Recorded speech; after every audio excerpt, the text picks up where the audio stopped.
My sister and I graduated from college together, but my parents only paid for my sister's tuition. She deserved it, but you didn't. My parents came to our graduation, but their faces turned pale when.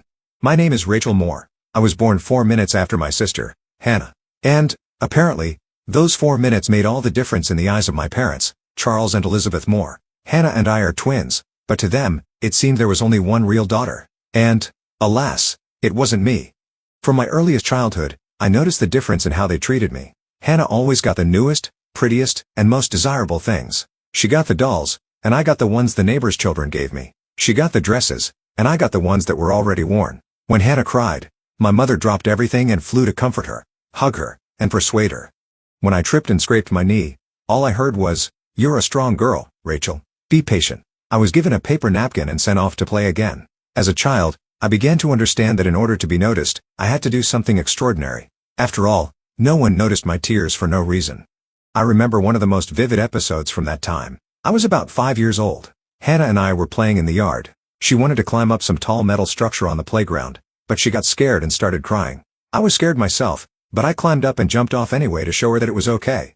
I hoped that my parents would praise my courage, but Dad ran up to us, first hugged Hannah, and told her that she was a brave girl, although he didn't even try to climb up. And he glanced at me and just quietly muttered, "Be careful, Rachel. You know you can hurt yourself." And that was it.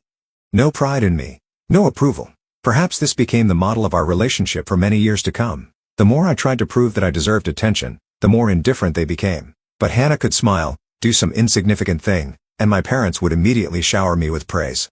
I carefully hid my jealousy. It is difficult for a child to understand why he gets less love. I cried at night, hugging the shabby teddy bear that my grandmother gave me. My grandmother was the only one who always looked at me with warmth. She lived in another city, so we rarely saw each other. But every time she visited, I was bathed in the warmth that, alas, my mom and dad could not give me. When we went to school, everything became even more noticeable. Hannah was always praised for her efforts. For example, she had a craft made of cardboard and paper, quite ordinary, with many flaws. But my mother shouted, "This is just a masterpiece, Hannah. How did you do it so beautifully? Oh, you're so clever." At the same time, I had my first successes in writing. I received certificates in drawing competitions, wrote short stories for which my teachers noted me. But at home, this only caused a cold reaction.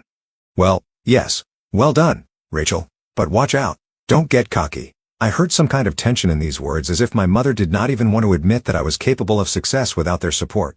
I studied hard, avoiding complaints and showy whining because I realized it was useless. One day, when I was about 10, Hannah and I brought in our report cards. I had straight A's, and she had a couple of good grades between the C's and B's. My parents, looking at my A's, just nodded.